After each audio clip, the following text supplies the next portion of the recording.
आजच्या पत्रकार परिषदेला उपस्थित सन्माननीय बबनराव तायवाडे साहेब संचालक आणि दुसरे संचालक सन्माननीय दिवाकरराव गमे साहेब, मुद्दाम महात्मा ज्योतिबा फुले संशोधन आणि प्रशिक्षण संस्था महाज्योतीच्या या प्रेस कॉन्फरन्सला उपस्थित सर्व पत्रकार मित्र, आपल्या सर्वांचे या ठिकाणी स्वागत।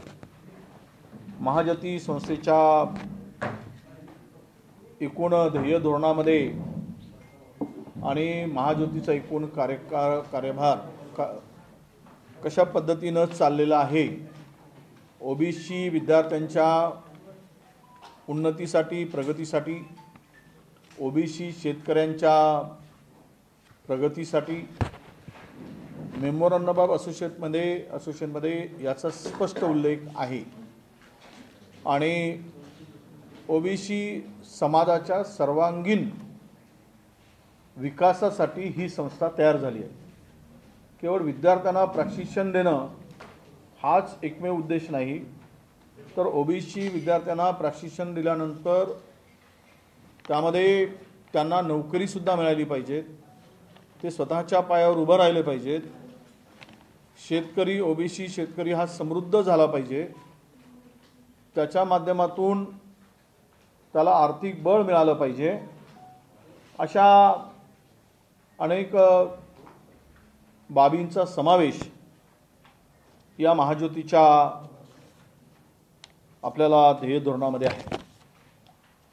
मुळात मी काही गोष्टी वाचल्या, त्यामुळे मला इथे सांगण्यासाठी मी आपल्या सगळ्यांना बोलवलेलं आहे। एक तर महाज्योतीच्या संचालक मंडळाचा कारभार हा एकदम आम्ही पारदर्शक असावा, हा आमचा सातत्याने प्रयत्न आहे। तिथे कुठेही तक्रारीला वाव नसावा, कारण हे सर्व काम करत असताना याची विश्वासार्हता ही सुद्धा अत्यंत महत्त्वाची आहे। आणि तिथे त्या समाजाच्यासाठी आम्ही सर्व मंडळी ओबीसी समाजासाठी समर्पितपणे काम करणारे आहोत। मग राष्ट्रीय ओबीसी महासंघाच्या माध्यमातून असेल तर डॉक्टर बबनराव तायवाडे काम करत आहेत, समता परिषदेच्या माध्यमातून महाराष्ट्रामध्ये ओबीसीच्या हिताचं काम दिवाकरजी गमे करत आहेत, आणि एक ओबीसी मंत्री म्हणून नव्हे तर ओबीसी मंत्री असलो तरी मी ओबीसी कार्यकर्ता म्हणून किंवा एक समाजाचा ओबीसीचा घटक म्हणून मी या समाजाच्या उन्नतीचं काम हाती घेतलेलं आहे, हे सर्व उचित आहे। पहिला प्रश्न असा होता की अनेकांनी प्रश्न उपस्थित केला होता की महाज्योती संस्था आता कारखानदार होते आहे। मी आपल्या सगळ्यांना सांगू इच्छितो की करडई हा पीक शेतकऱ्याच्या कोरडवाहू शेतीसाठी अत्यंत उपयोगी असलेलं हे पीक होतं, बियाणं होतं, त्याचा उपयोग होता।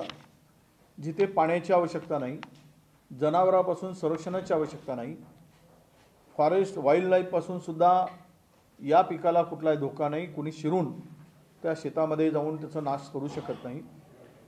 आणि हे हमी पीक आजच्या धगधगीच्या जीवनामध्ये हृदयविकाराने पडणाऱ्यांची संख्या मोठ्या प्रमाणात आहे, आणि म्हणून जे रिफायनरीचं तेल खातात, रिफायनरी तेल ट्रिपल फिल्टरचं तेल खातात, त्याच्यापासून त्यांच्या आरोग्याला आणि ब्लॅकेजला, हृदयाचे ब्लॅकेजला फार मोठ्या प्रमाणामध्ये बाधा होते, धोका होतो। आणि अशा वेळेस करडईच्या तेलाची मागणी महाराष्ट्रात खूप मोठ्या प्रमाणात होती, पण उत्पन्न मात्र होत नव्हतं। अशा वेळेस शेतकऱ्यांच्या प्रगतीला साथ द्यावी, शेतकऱ्याच्या आर्थिक स्थितीला मजबूतीसाठी साथ द्यावी म्हणून कोरडवाहू शेतीमध्ये हे बियाणे लावण्यासाठी महाज्योतीच्या संचालक मंडळाने हा निर्णय घेतला।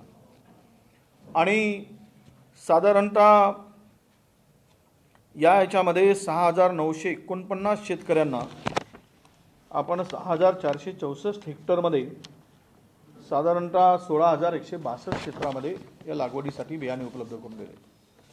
पहिल्या टप्प्यामध्ये आम्ही विदर्भ हा टार्गेट केला आणि विदर्भातले जवळपास 7 जिल्हे यामध्ये समावेश आहे। असं करून या जिल्ह्यातील शेतकऱ्यांना हे बियाणे उपलब्ध करून दिलेत. खरं तर खते, कीटकनाशक, पीक, औषधी याकरता अर्थसहाय्य देण्यात येत आहे. याकरिता अजून आम्ही दिलेलं नाही. 3,55,00,000 रुपये हे अपेक्षित धरलेलं आहे. परंतु एकूण खर्च येणार आहे, सगळी माहिती तुमच्याकडे. 47 कोटी रुपये यावर खर्च केल्यानंतर यावर 52 कोटी रुपये हा त्यातून उत्पन्न, म्हणजे 53 कोटी रुपये साधारणतः उत्पन्न होणार आहे आणि 5 कोटी रुपये त्यातला नफा अपेक्षित आहे. हा नफासुद्धा शेतकऱ्याला परत पुन्हा परतावा म्हणून देणार आहे. बरं, हे केवळ बियाणे लावण्यापुरती आणि शेतकऱ्यासाठी नाही, यातून जे आपण तेलघाणीचा क्लस्टर तयार करणार आहोत त्या क्लस्टरमध्ये ओबीसीच्या मुलांसाठी हे क्लस्टर असणार आहे. त्याला प्रशिक्षण देणार आहोत. ते क्लस्टरमध्ये त्याला जे आम्ही मशिनरी उपलब्ध करून देऊ त्या मशिनरीपासून, म्हणजे करडईच्या हार्वेस्टिंगपासून तर म्हणजे लावणीपासून तर हार्वेस्टिंगपर्यंत संपूर्ण कलेक्शन आणि त्याच्यानंतर जे होणार आहे प्रोसेसिंगमध्ये बेरोजगारांना मोठ्या प्रमाणात रोजगार या ठिकाणी उपलब्ध होणार आहे. ही सुरुवात आहे. उद्या जर 100 क्लस्टर आम्ही लावले तर एका क्लस्टरमध्ये 5 मुलांना रोजगार झाला तर 500 मुलांना या ठिकाणी रोजगार होईल. मूळ उद्देश काय की ओबीसीच्या मुलांना रोजगार उपलब्ध होणं, त्यांच्या हाताला काम मिळणं, तो स्वयंस्फूर्त होणं, पूर्ण होणं, स्वतःच्या पायावर उभं होणं, हा त्यामागचा मेन उद्देश आहे. आणि म्हणूनच आता ह्याचा पहिल्यांदा ठीक आहे की कोणी मंत्री असेल तर आपल्या भागातच त्याची थोडासा सुरुवात करतो, कोणता मंत्री करत नाही. महाराष्ट्रातील जो तो मंत्री आपापल्या जिल्ह्यामध्ये झुकतं माप देतो. म्हणून हे लावत असताना आपण पाहिलं बुलढाण्यामध्ये 1807 हेक्टरमध्ये आपण लागवड दिली, चंद्रपूरमध्ये 2372 हेक्टर लागवड दिली, कारण बियाणे उपलब्धता आणि शेतकऱ्यांची मागणी. इतर जिल्ह्यामध्ये साधारणतः 1000, गडचिरोलीमध्ये 1000 हेक्टरवर लावणी करायसाठी दिली. 1000 शेतकरी आहे. तर हा उद्देश, या मागचा उद्देश शेतकऱ्याला मजबूत करण्याबरोबर, शेतकऱ्याच्या उत्पन्नात वाढ होण्याबरोबर ओबीसीच्या बेरोजगार तरुणाच्या हाताला काम देण्याचा आहे. हा मेन उद्देश यामागचा आहे. आणि तशा प्रकारचं क्लस्टर डेव्हलपमेंटचं काम आता आम्ही सुरू केलेलं आहे. आणि वरील सगळं आपण जर पाहिलं तर ज्या शेतकऱ्यांना साधारणतः अंतिम जे काही नफा होणार आहे आणि पूर्ण एकूण त्याला त्याच्या हातात उत्पन्न अपेक्षित आहे ते 32,928 रुपये कोरडवाहू शेतीमध्ये अपेक्षित आहे. आपण 1000-2000 रुपये कमी जास्त होऊ शकतो, 10% मायनस प्लस. असं नाही म्हणणार की मी 32,900 म्हणजे 32,900च होतील, कदाचित 28,000 होतील, 30,000 होतील, पण ॲव्हरेज आम्ही काढला कधी 34,000 होतील. आणि याचं ब्रँडिंग हे महाज्योती, कारण महाज्योती ही संस्था महात्मा ज्योतिबा फुले या दोनही महापुरुषांच्या, युगपुरुषांच्या नावाने ही संस्था स्थापन झालेली आहे. आणि म्हणून या तेलाचं ब्रँडिंगसुद्धा मार्केटमध्ये करून आपण देणार आहोत. आत्ताचा रेट कच्च्या तेलाचा, ज्या काही मोजक्या तेलघाणी आहेत त्यातला तेलाचा रेट आता साधारणतः 400 रुपये किलो आहे. आणि असं ते तेल हृदयासाठी, म्हणजे हार्ट पेशंटसाठी, किंवा फॅट नाही त्याच्यात, 0 फॅट आहे आणि तेलघाणीचं तेल आहे, त्याचं ब्रँडिंग महाज्योतीच्या नावाने करायचं आणि आलेला नफा पुन्हा विद्यार्थ्यांना त्याच्यासाठी उपयोगी पडेल. शेवट सरकारवर आपण निर्भर आहोत, सरकार दरवर्षी अनुदान देईल, पण महाज्योती संस्था सरकारची स्वयंपूर्ण झाली पाहिजे, हा सुद्धा त्यामागचा हेतू आहे. हे आपण एवढंच करत नाही. हे झाला एक करडईच्या संदर्भात, आपण तेलघाणीच्या संदर्भात करतो. दुसरं आहे JEE आहे, नीट आहे आणि MHT CET आहे. या संदर्भात सुद्धा 15,625 उमेदवारांना ऑनलाईन पद्धतीने प्रशिक्षण देण्यात येत आहे. त्यासाठी महाज्योतीने आपल्या कार्यालयामध्ये 4 अद्ययावत ॲडव्हान्स सगळे स्टुडिओ आम्ही उभारलेले आहेत. आणि या 15,625 मुलांसाठी या प्रकल्पासाठी साधारणतः 20 कोटीची तरतूद केलेली आहे. ही तरतूद असली तरी पुन्हा त्याच्यामध्ये कमीच, यापेक्षा आपण बजेट केला तरी त्यामध्ये फार तर 50%ची सेविंग्स होणार आहे, कारण ऑनलाईन असल्यामुळे त्यापेक्षा जास्तीची सेविंग होईल, पण आपण बजेट केलेलं आहे. आता MPSC आणि UPSCच्या विद्यार्थ्यांना आपण MPSCच्या विद्यार्थ्यांना 1902 उमेदवार आणि दिल्लीतील तयारीसाठी नामवंत प्रशिक्षण संस्थेमध्ये UPSCसाठी 830 उमेदवारांना मुख्य परीक्षेपर्यंत ऑनलाईन पद्धतीने प्रशिक्षण देण्यात येत आहे. हे ऑनलाईन का देतो आहे? आता आपण कोविड असल्यामुळे ऑनलाईन देतो आहे. कोविड संपला की त्या दिवशी ऑफलाईन सुरू होईल. त्यांना लागणारं साहित्य आहे. तुम्हाला कदाचित मला वाटतं की आपण त्यांना पुस्तकं जे प्रोव्हाइड केले आहेत त्याचा एक बंच आणून इथे ठेवावा. एक बंच इथे आपण UPSCच्या विद्यार्थ्यांना तो सेट पूर्ण जो आहे तो आणून इथे ठेवावा. यामध्ये या सर्व विद्यार्थ्यांना आपण मोफत टॅब दिला आहे. दररोज एक टॅब पण आणा. आपण दररोज या विद्यार्थ्यांना 6 GB डेटा देतो आहे दररोजचा. म्हणजे त्या मुलाला संपूर्ण सुविधा असावी. जेवढा त्याला आवश्यक असलेला ऑनलाईन आवश्यकसाठी डेटा लागतो तो त्याच्यामध्ये कमी पडू नये म्हणून 6 GB डेटा देतो आहे आपण. UPSCच्या मुख्य परीक्षा उत्तीर्ण झालेल्या उमेदवारांना व्यक्तिमत्व चाचणीसाठी जावं लागतं. त्याला सुद्धा एक रकमी 25,000 रुपये आपण देतो अर्थसहाय्य म्हणून. आणि 6/6/2021 रोजी आपण प्रत्यक्ष या सगळ्या लाभार्थ्यांच्या विद्यार्थ्यांच्या अकाउंटमध्ये हे सगळे पैसे टाकलेले आहेत. शिवाय शैक्षणिक वाचन साहित्य घरपोच ऑनलाईन असल्यामुळे पोहोचवून देण्यात आले. त्या विद्यार्थ्याला इथे येण्याची गरज नाही. त्या विद्यार्थ्यांच्या ॲड्रेसवर ते सगळं कसं घरपोच पोहोचेल. आणि यासाठी या सर्व योजनेसाठी 5,10,00,000 रुपयेचा निधी खर्च होणार आहे. आता 5 कोटी प्रत्येकी 5 कोटी MPSCला आणि 10 कोटी UPSCला असे हे 15 कोटी या ठिकाणी खर्च होणार आहे. संशोधनासाठी अधिछात्रवृत्तीसाठी आपण ठराव घेतला होता 500 विद्यार्थ्यांचा. कारण आत्ता तर यावर्षी सारथी संस्था 100च विद्यार्थ्यांना प्रशिक्षण देते. पण 500 विद्यार्थ्यांना ठरवलं होतं. त्याच्यासाठी बजेट केला होता. परंतु प्राप्त झाले अर्ज आमच्याकडे 731 इथे 731 अर्ज प्राप्त झालेत. या 731 लोकांची मागणी होती की साहेब आम्हाला सगळ्यांना याची संधी द्या. आता 500च्या नंतर 231 विद्यार्थी वाढले. बजेट आपल्याकडे ठरलेला होता. त्यामुळं आम्ही या 731 विद्यार्थ्यांना ही संपूर्ण अधिछात्रवृत्ती देण्याचा निर्णय घेतला. आता कोणी म्हणतं की आम्हाला 31 नाही. ज्या मुलांना अतिरिक्त जोडलं आहे ते म्हणते की साहेब आम्हाला एक खूप झालेत 21,000. आणि सरकारी शासनाचे पैसे आहेत त्याचा उपयोग त्या समाजातील सर्व विद्यार्थ्यांना मोठ्या जास्ती प्रमाणात मिळाला पाहिजे. खरं तर 5,000 रुपये खाण्यासाठी आणि 5,000 रुपये राहण्यासाठी 10,000 रुपयाच्या पत्नीकडे खर्च येत नाही. आपण त्यांना बाकी सर्व फॅसिलिटी देतो आहे तरी पण आपण 21,000 रुपये देतो आहे. आता म्हणतात 31,000 द्या मग पुन्हा HRA द्या. म्हणजे हे पैसे सरकारचे तर मग मर्यादित मुलांसाठी द्यायचं का? त्याची संख्या वाढवू नये. महाज्योती ही अधिक विद्यार्थ्यांना फायदा होईल ही भूमिका आहे. सारथी आणि मराठा समाजाची संख्या कमी असतानाही बजेट तेवढाच. OBCची लोकसंख्या असतानाही बजेट तेवढाच. विद्यार्थ्यांची संख्या मात्र वाढते आहे. तर तुम्ही या माध्यमातून महाराष्ट्रातील OBC विद्यार्थ्यांना सांगतोय, मी आवाहनही करतोय, बाबांनो तुम्हाला विनंती आहे की तुम्ही स्वतःचा विचार करू नका, तुम्ही समाजाचा विचार करा. तुम्हाला 31,000 पाहिजे म्हणून काहीतरी खोटी बातमी चुकीच्या वृत्तपत्रात बातम्या टाकून देणं आणि महाज्योतीची बदनामी करणं. ही महाज्योती स्थापन झाली आम्ही चांगल्या उद्देशानं, आम्ही सर्व OBCचे कार्यकर्ते म्हणून समर्पितपणे काम करतो आहोत.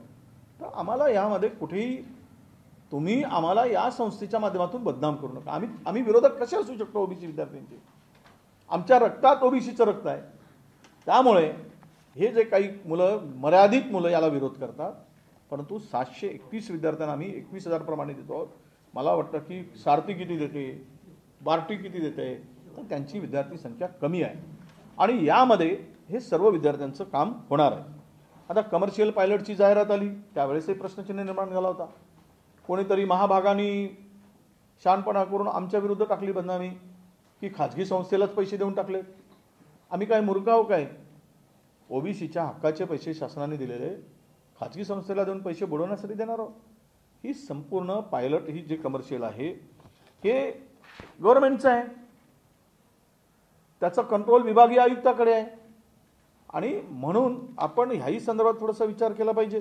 यासाठी साधारणतः या 20 विद्यार्थ्यांवर आम्ही कमर्शियल पायलट 100% त्यांना जॉब गॅरंटी. ही 20 पोरं ओबीसीची भटक्यांची पोरं उद्या पायलट होणार पुढच्या 2 वर्षांनी. यासाठी 7,65 लाखाची आपण तरतूद केलेली आहे आणि 22-23 साठी 10 कोटी, आत्ताच्या यावर्षी 5 कोटी, पुढच्या ते सीएस साठी म्हणजे बँकिंग परीक्षेसाठी, हां कंपनी सेक्रेटरी आणि चार्टर्ड अकाउंटसाठी 10 कोटीची तरतूद करून ठेवली आहे. त्याचे विद्यार्थ्यांचा 22-23 साठी आम्ही प्रशिक्षण सुरू करत आहोत आणि 200 मुलांना सीए आणि 200 मुलांना आपल्या 100 मुलांना सीएस अशा पद्धतीनं त्यांच्यासाठी 10 कोटी देतो आहोत. 20 मुलांसाठी आता मी काल बारामतीचं क्लब आहे, मी त्यांच्याबरोबर काल बैठक घेऊन आलो. बारामतीचे सगळे क्लब चालवणारे म्हणजे एव्हिएशन क्लब चालवणारे त्यांच्याबरोबर बोललो. त्यांचं म्हणणं असं आहे की आम्हाला पायलट आपला फ्लाईट मेंटेनन्सचा कोर्स आहे, त्या कोर्ससाठी आम्ही विद्यार्थी घेऊ शकतो. 90% विद्यार्थी त्या ठिकाणी प्लेसमेंट आहे. 90% म्हणजे 100 मुलं दिली की 90 मुलं त्या ठिकाणी नोकरीला लागतील. तर आम्ही त्याच्यासाठी सुद्धा आता निवड करतो. मेंटेनन्ससाठी इंजिनियर जे लागतात, 12वी झालेला मुलगा त्याला 5 लाख रुपये 5 वर्षाची फीस द्यायची आहे एका मुलाच्या मागे. पण 5 लाख रुपये दिल्यानंतर तो 5व्या वर्षी 12वी नंतर 3 वर्षासाठी 3 वर्षाचा कोर्स आहे तो तिकडे या जे काही पायलटचा मेंटेनन्सचा जो ग्राउंड स्टाफ लागतो मेंटेनन्ससाठी आणि पगार फार मोठा चांगला आहे. तर अशी मुलं त्या ओबीसीची भटक्यांची मुलं त्या ठिकाणी नोकरीवर लागली पाहिजेत असे कोर्स आम्ही निवडतो आहोत. आता कोणी ह्याच्यावर उद्या प्रश्नचिन्ह निर्माण करेल म्हणून आमची भावना शुद्ध आहे. राजकारण आणि राजकीय भाषा वापरून किंवा राजकीय द्वेषातून आरोप करणं आम्ही तुमच्या सगळ्यांना विनंती आहे. आम्ही चुकलं तर तिकडे ठीक आहे, तिकडे काही आम्ही काही सर्वज्ञानी आहोत असं नाही, आम्ही सर्व गुणी आहोत असं नाही. जे आम्हाला त्या हितासाठी करायचं आहे ते आमची प्रामाणिक भावना आम्हाला वाटत असेल तर या उद्देशाने आम्ही ते निर्णय घेत असतो, त्या पद्धतीचा निर्णय. आता कौशल्य विकासासाठी आम्ही यावर्षी खूप मोठ्या प्रमाणात तयारी केली होती. 10,000 मुलांचा टार्गेट केला होता पण मुलंच कमी आली. साधारणतः 4,500 मुलं प्रशिक्षण आता आमच्याकडे त्या घेत आहेत. त्याच्यामध्ये मशीन ऑपरेटर आहेत, टूल रूम आहेत, मशीन आपल्या इंजेक्शन मॉडेलिंग आहे, अशा अनेक पोस्ट आहेत. त्याच्यामध्ये तुम्हाला दिलं आहे मी. मेडिकल टेक्निशियन आहे, व्हॉइस इमर्जन्सी मेडिकल टेक्निशियन, अशा अनेक कोर्सेसला 4,500 उमेदवार आता प्रशिक्षण घेत आहेत. त्यासाठी आम्ही या संपूर्ण विद्यार्थ्यांसाठी पुढच्या वर्षी 10,000 विद्यार्थ्यांचा प्रशिक्षण देण्याचं नियोजन केलं आहे. त्याला 40 कोटी लागतील. बरं आम्ही हे सुद्धा काम देत असताना फुंकून देतो आहे. आम्ही कोणाला काम देतो आहे? आपण 100% प्लेसमेंट देतील आणि त्या इन्स्टिट्यूट हा शासकीय गव्हर्नमेंटच्या अंडरटेकिंग असतील. म्हणजे सिपेट आपल्याकडे हे सेंट्रल गव्हर्नमेंटची इन्स्टिट्यूट आहे. आपल्याकडे सगळे मुलं 40 लोकांनी अर्ज केले होते, 36 लोकांना नाकारला. आपण आमच्याकडे 40 मुलांनी अर्ज केला पण ते प्लेसमेंटमध्ये उद्या सिलेक्ट होऊ शकत नाही. आम्ही नाकारलं. 4च मुलं सिलेक्ट केले एका कोर्स. 4 संस्था 40 संस्था होत्या, त्याच्यामध्ये 36 संस्थांना आम्ही नाही म्हटलं. याचं कारण हे आहे की तिकडे प्लेसमेंटची कुठेही सोय नव्हती आणि तो स्टँडर्ड नव्हता, तो स्ट्रक्चर नव्हतं, ते त्यांच्याकडे इन्फ्रास्ट्रक्चर नव्हतं. या सगळ्या बाबी आम्ही हेरून 4 संस्थांना दिले. आम्हाला मनात वाटलं असतं 36 संस्थांना देऊन टाकले असते. यांच्या जवळच्या संस्था यांच्याशी अप्रोच होतात, माझ्याशी माझ्या जवळचे असतात, पण आम्ही तिथे कॉम्प्रोमाइज करत नाही कारण या मुलांच्या भविष्याचा विषय. म्हणून आम्ही अंडरटेकिंग सेंट्रल गव्हर्नमेंट असतील, स्टेट गव्हर्नमेंट असतील अशा इन्स्टिट्यूटलाच हे विद्यार्थी देतो. सिपेट नावाची औरंगाबादची संस्था आहे. आता चंद्रपूरला सिपेटचं मोठं युनिट आणि इन्फ्रास्ट्रक्चर झालं आहे, तिथे आम्ही विद्यार्थी देत आहोत. हे संपूर्ण सेंट्रल गव्हर्नमेंटच्या अंडरटेकिंग. इथे स्किल झाल्यानंतर मुलगा 90% जॉब त्यांचा ऐश्वर होतो. 90%. अरे हेच तर खरी आमची कमाई आहे. त्या पोरांनी स्वतःच्या पायावर उभं होणं ट्रेनिंग घेऊन. तर ही कामं महाज्योतीच्या माध्यमातून आम्ही सुरू केलेली आहेत. म्हणून आता महाज्योतीचं पुन्हा औरंगाबादला आपण कार्यालय सुरू केलं आहे. आता पुढच्या महिन्यामध्ये नाशिक आणि पुणे हे 2 विभागीय कार्यालय आम्ही सुरू करतो आहोत. काही क्लस्टर डेव्हलपमेंट सुरू केलं आहे महिलांना ओबीसीच्या रोजगार मिळावा म्हणून. आमची टीम जाऊन इथे जाऊन आली नाशिक विभागामध्ये जी कोणती साडी म्हणतात पैठणी पैठणी साडीसाठी. कारण पैठणी साडी तयार करायसाठी आम्ही प्रशिक्षण देऊ, रॉ मटेरियल ते देतील आणि ओबीसीच्या महिलांच्याकडून ते साडी तयार करून घेतील. त्यांना ट्रेनिंग देण्याचं काम आमचं राहील. म्हणजे ती महिला स्वतःच्या पायावर उभी होऊ शकेल. अशा टेक्स्टाईल रेडीमेड गार्मेंट्सचं स्ट्रक्चर आम्ही हाती घेतो आहोत, म्हणजे क्लस्टर हाती घेतो आहोत. तिथे किमान 2-4 हजार महिलांना पेजे ज्याकडे महामंडळ मी त्या कुणबी समाजासाठी कोकणासाठी एक क्लस्टर आम्ही करतो बांबूवर आधारित. तर या लोकांना प्रशिक्षण देऊन त्यांच्या पायावर त्यांना उभं करणं हा त्यामागचा उद्देश आहे.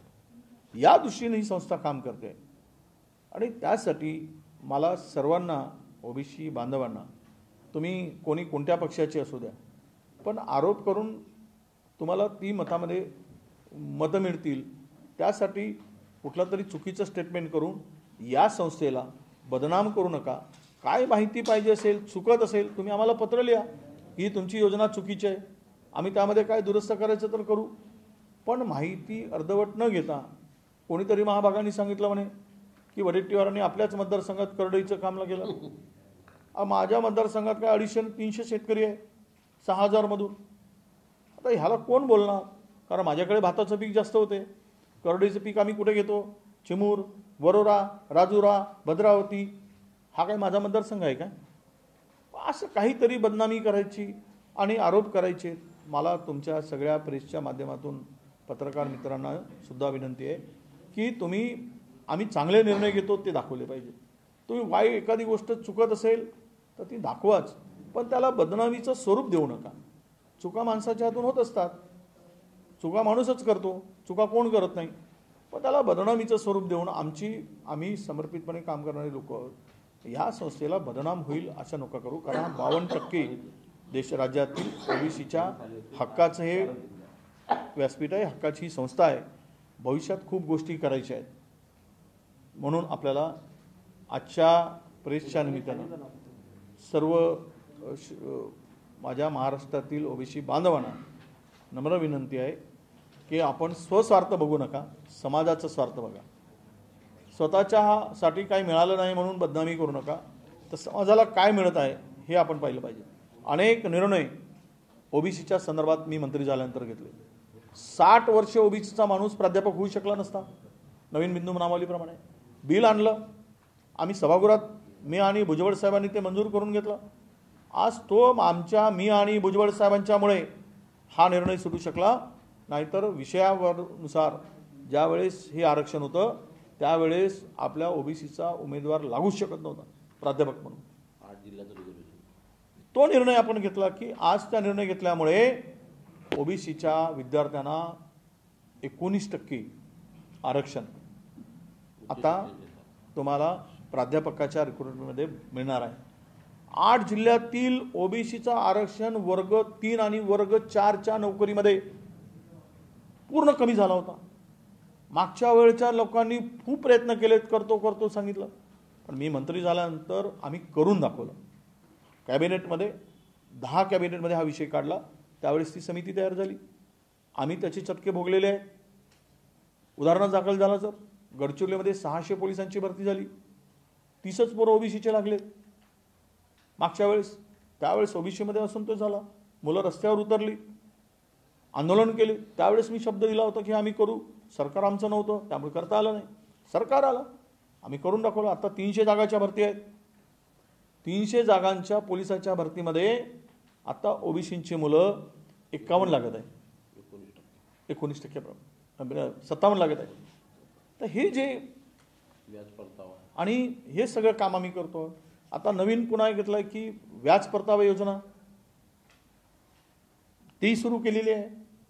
उच्च शिक्षणासाठी बाहेर जात असतील तर 20 लाख रुपये त्या मुलांनी बँकेचं लोन घ्यायचं, त्याचा रेट ऑफ इंटरेस्ट हा आम्ही द्यायचा. परदेशात जात असेल तर व्याज सरकारने द्यायचं 12% केवळ 12%. म्हणजे आज तर त्याच्यावर कमी, पण 12% हायस्ट साईडला गेला आहे. देशात शिकत असतील मुलं त्यांच्यासाठी सुद्धा व्याज परतावा आहे. तर असे अनेक निर्णय आम्ही घेतो आहोत. ते कळेल आता 2 वर्ष खरं म्हणजे कोविड आणि याच्यामध्ये गेल्यानंतरही खूप मोठ्या प्रमाणामध्ये 72 हॉस्टेल ते आपण केलं आहे. या पुढच्या सत्रापासून 72 हॉस्टेल आपले सुरू होतील. तशी परमिशन आहेच. त्याला संपूर्ण जागा जिथे असेल तिथे शासकीय कार्यालय इमारतीत होतील, नसेल तर रेंटवर घेऊ आणि भविष्यात मग बांधकाम करू. कारण बांधकाम काही एका वर्षात होणार नाही. मुलींचे आणि मुलांचे एक हॉस्टेल प्रत्येक जिल्ह्यात 72 हॉस्टेलचा आम्ही मुद्दा आता सोडवलेला आहे. ते सुरू होणार या पुढच्या सत्रामध्ये 100% सुरू होणार. तर पुन्हा असे तुम्ही सांगावं, आम्ही काही सजेशन मागवतो. आम्हाला नायगाव आहे सातारा जिल्ह्यात सावित्रीबाईंचं जन्मस्थान, त्याचा विकास करायचा आहे. तो शासन म्हणून कारण ही सर्व ओबीसीमध्ये जन्माला आलेली ही महान सुपूत यांच्याकडे दुर्लक्ष झालं. यांच्याकडे कोणी लक्ष देत नव्हते. त्यांची स्मारकं, त्यांची जन्मस्थान हे सुद्धा विकास करायचं आहे. महाज्योतीच्याच माध्यमातून नाही, शासनाच्या माध्यमातून. आता आम्ही आमचा एक हे झालेला आहे तयार. संताजी महाराज तुकोबा कळलेच नसते. संताजी जर जन्माला आले नसते तर, जगनाळे महाराज जन्माला आले नसते तर, संताजीची म्हणजे तुकोबाची बोलेवाणी, संताजीची चालेलेखणी हे हे पाहिलं जगानी. आणि तुकोबांना शब्दबद्ध करण्याचं काम संताजींनी केलं. त्यांच्या स्मारकाचं काम आम्ही आता सुरू करतो आहोत. यावर्षीच्या बजेटमध्ये 50 कोटी रुपये देऊन त्याचं DPR आणि प्लॅन करण्याचं काम सुरू झालं आहे. ही जी संत आहेत, ती महात्मे आहेत, यांनी जे लोकांना समर्पितपणे लोकांना उभं केलं आहे, तर या अशी काम या माध्यमातून व्हावेत हा सुद्धा आमचा सगळ्यांचा प्रयत्न आहे. म्हणून आपल्याला विनंती आहे सर्वांना की महाज्योती संस्था आता प्रगतीच्या दिशेनं झेपावते आहे, ओबीसीच्या विद्यार्थ्यांचं भविष्य घडवते आहे. अशा वेळेस आपण सर्वांनी साथ द्यावी अशी नम्रपणे. फक्त 6 वर्षात बाळ वापरतो आणि ह्या बाळाला केवळ आता 1.25 वर्ष झालेलं आहे. 1.25 वर्षामध्ये हे बाळ वजनाने मोठं होत आहे, उंचीने मोठं होत आहे आणि ज्ञानानेही मोठं होताना दिसत आहे. त्यामुळं आपली साथ असावी अशी अपेक्षा. धन्यवाद. पण एकच विनंती, मला आज कुठलाही राजकीय प्रश्न मला नको आहे. मी राजकीय प्रश्नाचं उत्तर देणार नाही. तुम्ही इतकी माहिती सांगितली, पण आरोप होत आहेत, काही मॅसेज फिरतात विशेषतः पश्चिम महाराष्ट्रामधून की तुम्ही तुमच्या मतदारसंघामध्ये करडई तेल काढण्याचा कारखाना काढणार आहे, तुम्ही गारमेंट्स आणि जे बाकीचे कापड गिरणी जे आहेत तुमच्या मतदारसंघात सुरू करणार आहात. महाज्योतीमध्ये 25 पदं भरती मंजूर आहेत, पण अजूनही पदं भरती केले नाही, मॅसेज फिरतात. जाणीवपूर्वक मॅसेज करले जातात. याला जोडून घेऊ महाज्योतीशी संबंधितच काही लोकांकडे त्याची माहिती पुरवली जाते, असं काही होत आहे का? मला तर अशी माहिती नाही, पण तुमच्या पुढे मी संपूर्ण आरसा ठेवलेला आहे. राहिला क्लस्टरचा, मतदारसंघामध्ये एकूण आम्ही आता पहिल्या वर्षाला 50 क्लस्टर घोषित करतो. त्यातले जर मी 10 क्लस्टर माझ्या मतदारसंघात लावले तर तिथे काय ओबीसी नाहीत असं नाही, इतरही ठिकाणी बाकीचे क्लस्टर लागणार आहे. सुरुवात करत असताना त्याची माझं लक्ष राहील या अध्यक्ष म्हणून मी सुरुवातीचे क्लस्टर तिकडे 10 क्लस्टर घेतले. एकूण 50 क्लस्टर तयार करायचे आहेत, टप्प्याटप्प्याने करायचे आहेत. तर ह्याला हे काही हे उद्योग नाही आहे, हा कुटीर उद्योग आहे. घाणीचं तेल काढणं, त्या लाकडाच्या प्रेस होऊन तो तेल निघतो, त्याचा धारावर बोट धरलं की ते थंड असतं. ते म्हणून शरीराला आजच्या दगदगीच्या जीवनामध्ये ते उपयुक्त आहे. जे रिफायनरचं तेल खाऊन विष खातो आहे आम्ही, आणि असं एक प्रकल्प आपण करतो आहे. त्यामुळे मला ह्या आरोपाकडे मी आत्ता सांगितलं की विदर्भातले किती जिल्ह्यामध्ये आपण हे दिलं आहे. भाऊ, हा आरोप असला तरी जसे मेन उद्देश आपला विद्यार्थी हा आहे, त्या विद्यार्थ्याचे जसं वसतिगृह तुम्ही सांगितलं, वसतिगृहाचे एक तरी वसतिगृह अजून सुरू होऊ शकलं. एक नाही होणार तर 72च होणार. एकदम 72 होतील नाही होतील नाही होतील नाही, एक होतील नाही होतील नाही, 72 सुरू होणार पुढच्या सत्रामध्ये. दुसरी गोष्ट जसं 25 पद आहे, त्या 25 पदातला अजून काय झालं ते असं आहे. तरी त्याच्यात वस्तुस्थिती आहे. तिसरी गोष्ट एक सर की मुख्यालयाची अजून स्वतंत्र इमारत मुख्यालय जाईल का, ती मिळाली नाही अजून, त्याचं काम नाही झालं. अरे बाबा, 1.25 वर्षात सगळंच होईल का? नाही होईल ना. मग काही आरोप करणाऱ्यांना मूर्खासारखे आरोप करायचे काय? म्हणून म्हणतो तो मूर्खपणा आहे. 1.25 वर्षाचं बाळ आहे, 1.25 वर्षाच्या बाळात बिल्डिंग होईल. आता आम्ही जागा मागितली, 2.5 एकर जागा दिली, त्याचे पैसे भरायचे आहेत. कोणाकडून? शहरातून जागा मागितली आपली, कोणाकडून? पशुसंवर्धन विभागाकडून 5 एकर जागा मागितली आहे. आणि आता 2.5 एकर जागा आपली NIT कडून आपल्याला 2.5 एकर जागा मिळाली. आत्ता मिळाली.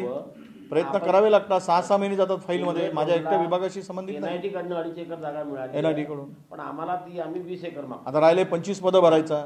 आणि सगळ्या पदावर एक पुन्हा मिनिट सेमिनरी हिलला 5 एकर जागा मागितली. ती जागा मागितली. राहिले 25 पदं भरायसाठी. अरे आत्ताच 2-3 बाबीमध्ये भानगडी झाल्या. आम्ही सुरू केली होती, पुन्हा थांबलो. गव्हर्नमेंट कोणाकडून तरी भरायचं तर उद्या पदं भरल्यानंतर आमच्यावर आरोप नको ना, यांनी त्याचाच भरला आणि त्याचा भरला. फुंकून प्यावं लागतं. बोलणाऱ्याला काय जाते. आणि मग भरले तरी नाही भरले तरी बोंबाबं, आणि भरल्यानंतर पुन्हा ओरडायला तयार. वडेट्टीवारांनी आपले जवळचे माणसं लावलेत आणि इथे लफडे केलेत, पैसे खाल्लेत, दुनियाभरचे साले आरोप करतील. त्यांना आम्ही सहन करत बसायचं काय. 2 महिने 2 दिवस लेट होईल, पण इथे पारदर्शक काम झालं पाहिजे. इथे कुठेही मी खपवून घेणार नाही. आम्ही कमिट्या केल्या आहेत. उद्या टॅब घ्यायचे आहेत. डायरेक्टर संचालक आहेत, त्यांच्या अध्यक्षतेखाली समिती केली. तुम्ही पारदर्शक काम करा. कुठेही तिथे गडबड होता कामा नये. कुठलं टेंडर नाही. आम्ही गव्हर्नमेंटचं जेम आहे पोर्टल, त्याच्यावर टाकतो. हे काय आमचं नाही, सेंट्रल गव्हर्नमेंटचं आहे. त्याच्यावर टाकून ती खरेदी केली जाते. करायचं असेल तर तिथून करा, जर आपल्याला शॉर्ट पिरियडमध्ये करायचं असेल तर.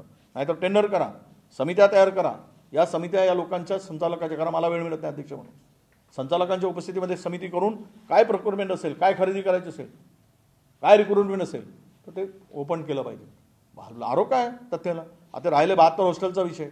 सेंट्रल गव्हर्नमेंटकडे पाठवून 36 हॉस्टेलसाठी 3 वर्ष झाले, 1 रुपया दिला नाही. आणि हे काही शिष्यवृत्ती सेंट्रल गव्हर्नमेंट देत नाही, केंद्र सरकार मोदी साहेबांचं, ते आम्ही देतो राज्याच्या तिजोरीतून 2000 कोटी रुपये. 100 कोटी दिलेत यावर्षी ओबीसीच्या स्कॉलरशिपसाठी, फक्त 100 कोटी. आता ओबीसीचा निर्णय झाला नीटमध्ये, बरं झालं सुप्रीम कोर्टाने निर्णय दिला म्हणून. ते घेऊ शकले असते 27%. उद्या 27% पोरं भटक्यांचे आणि ओबीसीचे डॉक्टर होणार आहेत. हे कोणामुळे झालं. सेंट्रल गव्हर्नमेंटमुळे झालं काय. कोर्टात लढाई लढावी लागली. कोणी कोणी पैसे दिलेत आम्हाला माहीत आहे. आम्ही काही ते सांगायसाठी नाही बसलो कॅमेऱ्यापुढे. त्याला कशी मदत केली आणि वकील कसे लावलेत आणि कशी लढाई लढली, किती लोकांनी कॉन्ट्रीब्यूट केलं, हे आम्हाला माहीत आहे. निकाल जर राज्य सरकार नाही देत, केंद्र सरकार, तर मग लढाई न्यायालयाची लढतो आम्ही. ही पण लढाई लढाईसाठी आमची तयारी असते. 72 हॉस्टेल सुरू होतील ना, 1.25 वर्षात सगळे सुरू करा. सर्वच एका ठिकाणी करून टाका. कोरोना शाळा सुरू नाही, हायस्कूल बंद आहे. हॉस्टेलमध्ये जा, कोणी काय करणार. बंद हॉस्टेल ठेवून किराया बसवत राहा काय. कोविड संपू देत. पुढच्या वर्षी, आता हे एंड आहे कोविडचा, पुढच्या वर्षी आपण जोमात पुन्हा काम करू. अवकाळी पावसामुळे झालेल्या नुकसानीचे पंचनामे करायचे आदेश दिलेले आहेत. आणि मी या आठवड्यामध्ये पूर्ण विदर्भातील सर्व जिल्हाधिकाऱ्यांची लोकप्रतिनिधीची बैठक पण घेतो आहे. आणि ते प्रस्ताव तातडीनं पाठवा असे निर्देश माझ्या कार्यालयाने काढलेले आहेत.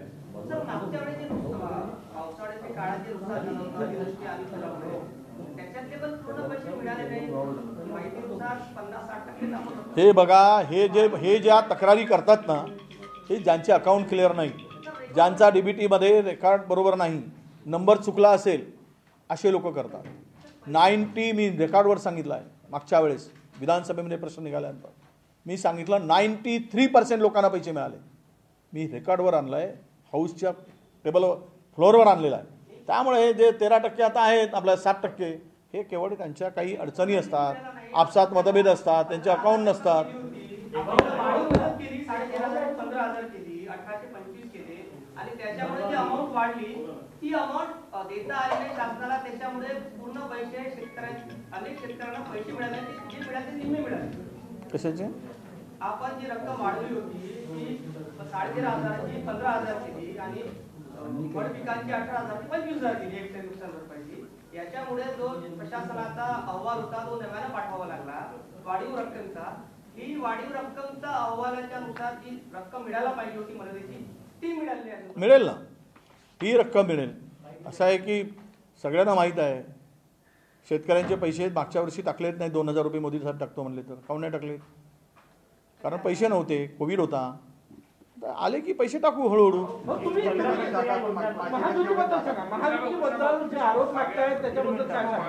नाही, आता मी एवढी विस्तृत माहिती तुम्हाला दिलेली आहे. पारदर्शीपणे महायुती काम करते. ओबीसीच्या विद्यार्थ्यांच्या हक्कासाठी आहे, शेतकऱ्यांच्याही हक्कासाठी आहे. जे आरोप आहेत ते अत्यंत चुकीचे आहेत. त्यामध्ये कुठेही काही योजना राबवत असताना चुकीची योजना राबवली असं जर म्हणत असेल, पण महायुतीला बदनाम करण्याऐवजी ती योजना समजून घेतली पाहिजेत, त्या योजनेच्या खोलात गेलं पाहिजेत आपण. आणि मग त्याचं जर समाधान झालं नाही तर त्याचं समर्पित उत्तर मी द्यायला तयार आहे, काही चुकली असेल तर. आणि मी ओबीसी समाजाचा घटक आहे. ओबीसी समाजातील लाखो लोक त्यावेळेस आमच्याकडे मोठ्या आशेनं बघतात. त्यावेळेस आमची प्रतिमा सांभाळणं, आमच्या प्रतिमेला धक्का न लागता, कारण आमचे ओबीसीचे दुश्मन दुनियाभरचे असतात, त्यामुळे आम्ही स्वतःच पाऊल फुंकून टाकतो. एकही पाऊल आमचा चुकीचा जाता कामा नये, ही आमची भूमिका आहे. आणि म्हणून कोणी जर आरोप करत असतील की त्या आरोपामध्ये तथ्य नाही, त्यांना माझी यापूर्वी मी सांगितलं की आमची विनंती आहे, तुम्हाला काय पाहिजे असेल ते पाहून घ्या, पण आरोप करू नका. योजना चुकीची म्हणून त्याला येऊ नका, त्याची खोलीवर जा, त्याची माहिती घ्या आणि मग आपण त्यावर बोला, अशी आमची त्याच्याकडे अपेक्षा आहे. जागा आता NITची 2.5 एकर जागाचा ऑर्डर आमच्याकडे प्राप्त झालेला आहे, म्हणजे ते अजून हँडओव्हर व्हायचे, त्यांनी मान्य केलेलं आहे. आणि मी आत्ता सुनील केदारांशी बोललो, त्यांच्या कुलगुरूकडे सेमिनार हिलची 5 एकर जागा मागणीचा प्रस्ताव आम्ही त्यांना दिलेला आहे.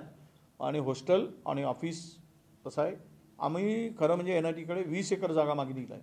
20 एकरमध्ये UPSC MPSCचे प्रशिक्षण केंद्र असतील, पुन्हा स्किल डेव्हलपमेंटचं केंद्र सेंटर असेल, सगळं ते कॅम्पस जे आहे एक ट्रेनिंग इन्स्टिट्यूटचं, हे स्वतःचं महाज्योतीचं असावं. त्यामध्ये ऑफिसपासून तर हॉस्टेलपर्यंत, हॉस्टेलपासून ट्रेनिंगपर्यंत, ही त्यामागची आमची भूमिका आहे. म्हणून ती जागा जर मिळाली तर मात्र त्याच्यावर इन्फ्रास्ट्रक्चर उभं करू.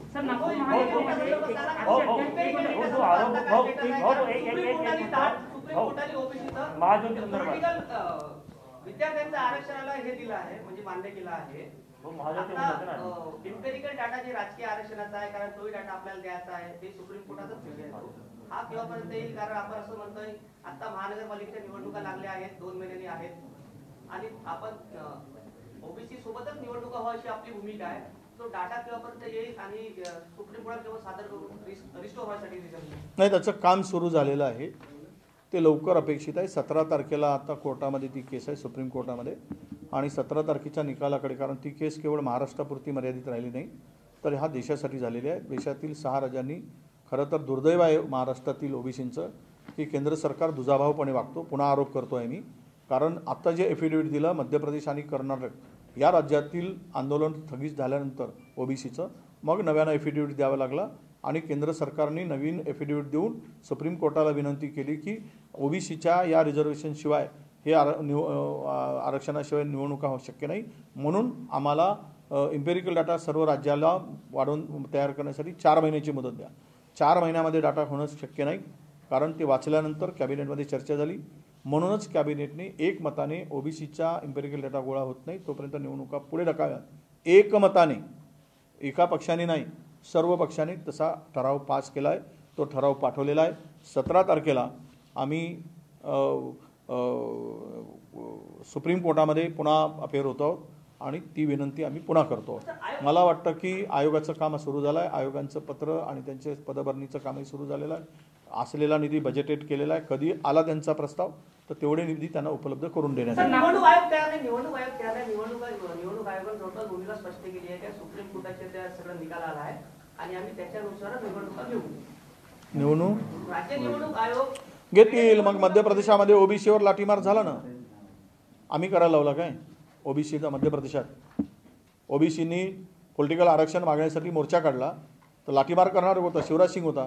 विजय वडेट्टीवारच्यामुळे केलं काय? महाराष्ट्रात आंदोलन केली पण आम्ही कोणालाही धक्का लावू दिला नाही, साधी लाठी मारू दिली नाही. ओबीसीच्या लोकांना हक्क मागत आहेत त्यावेळेस त्यांना कशी काय लाज वाटली नाही मध्य प्रदेशच्या सरकारला या आंदोलन करताना चिरडण्यासाठी आणि लाठीमार करून आंदोलन मोडीत काढण्यासाठी?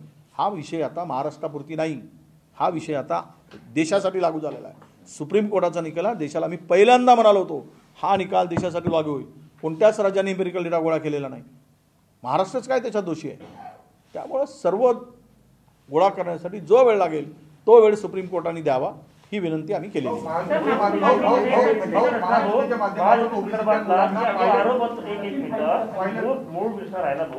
जो स्पेसिफिक आरोप होतो आहे महायुती संदर्भामध्ये की विद्यार्थ्यांचे पैसे जे आहेत विद्यार्थ्यांना सोडून शेतकऱ्यांसाठी पैसे दिले जात आहेत, रेल्वेसाठी पैसे दिले जातात, त्याच्यामध्ये काय वाटतं? नाही, मेमोरंडम ऑफ असोसिएटमध्ये त्यांनी आम्ही स्पष्ट उल्लेख आहे, विद्यार्थी, शेतकरी, ओबीसीचा दुर्लक्षित उपेक्षित माणूस त्याला ट्रेनिंग, प्लेसमेंट आणि म्हणजे स्किल डेव्हलपमेंट असेल, अशा अनेक शेतकऱ्यांचा सुद्धा उल्लेख आहे. शेतकऱ्यांची आर्थिक प्रगती करणं, शेतकऱ्यांना शेतकऱ्यांची काय म्हणतात त्याला आर्थिक क्षमता वाढवणं, अशा अनेक गोष्टी त्याच्यामध्ये आहेत, आमच्या घटनेमध्ये आहेत. महाज्योतीच्या कलम दिले त्याच्यात काय काय उपकलम करावं? केले आहेत, त्याच्यामध्ये काय एक करावं? कलम. त्यातलं एक कलम हे सुद्धा आहे. आता राहिला विषय की हे केवळ शेतकऱ्यांना बियाणं देऊन करडाई लावायसाठी नाही, तर त्याचं क्लस्टर डेव्हलपमेंट करून बेरोजगाराला सुद्धा काम देण्यासाठी आहे, प्रशिक्षण देण्यासाठी सुद्धा आहे आणि त्याच्या हाताला काम देण्यासाठी सुद्धा आहे.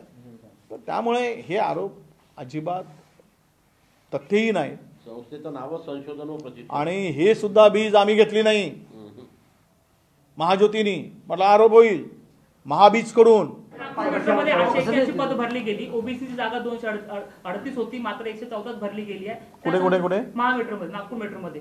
आणि एकंदरीत आरक्षणाच्या नियमाचं पूर्णपणे पायमल्ली केली जात आहे सर. तिथे आमच्या युथ काँग्रेसनी आंदोलन केलेलं होतं, तुम्हाला सगळ्यांना माहिती आहे. त्यामुळे ती जागा भरतीची आत्ता मी थांबवलं आहे. खरं तर ही सेंट्रल गव्हर्नमेंटची संस्था आहे, आमच्या राज्याच्या अधिकारात येत नाही. पण आता ठीक आहे, राज्यामध्ये ज्या जागा भरत असतील, आत्ता मी ओबीसीच्या सदनिकास ज्या वाटल्या जातात, बबनराव तायवाडेंनी तो प्रश्न उपस्थित केला.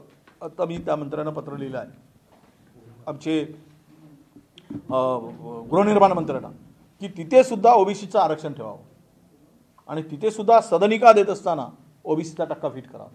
कारण नाही तर आमच्या माणसाला भेटणारच नाही. ओबीसी आणि भटक्याच्या पोरांना घरी तिथे महाराजी लाटणीमध्ये प्रत्येक ठिकाणी ठेवावं, हे सुद्धा मागणी केली आहे. इथे सुद्धा मागणी तीच आहे. आता काही गोष्टी आमच्या हातात नाहीत, एवढाच विषय नाही. पायलट ही योजना कमर्शियल पायलटची आम्ही नागपूरचं जे काय म्हणतात त्याला फ्लाईंग क्लब आहे नागपूरचं, गव्हर्नमेंट ऑफ महाराष्ट्राचं, ते फ्लाईंग क्लब बंद पडलं होतं. काही आर्थिक अडचणी होत्या, त्यांना मदत केली आणि त्यांच्याशी करार केला की हे फ्लाईंग क्लबला महाज्योती मदत करेल आणि तुम्ही फिक्स फी करा, जी फिक्स बाकीच्या नव्हती तीच आम्ही देणार. अशा पद्धतीने एका मुलांसाठी साधारणतः 20 लाख रुपये आणि 25 मुलांना 5 कोटी रुपये, 25 मुलांना 5 कोटी रुपये खर्च करायचे आणि गव्हर्नमेंटच्या त्या फ्लाईंग क्लबच्या माध्यमातून त्यांना कमर्शियल पायलटची ट्रेनिंग द्यायची, हा त्यातली उद्देश आहे. आणि कमर्शियल पायलट झाला की तो स्वतः पायलट म्हणून ह्या ओबीसींचा मुलगा बनावा, तयार व्हावा, ही त्यामागची संकल्पना आहे.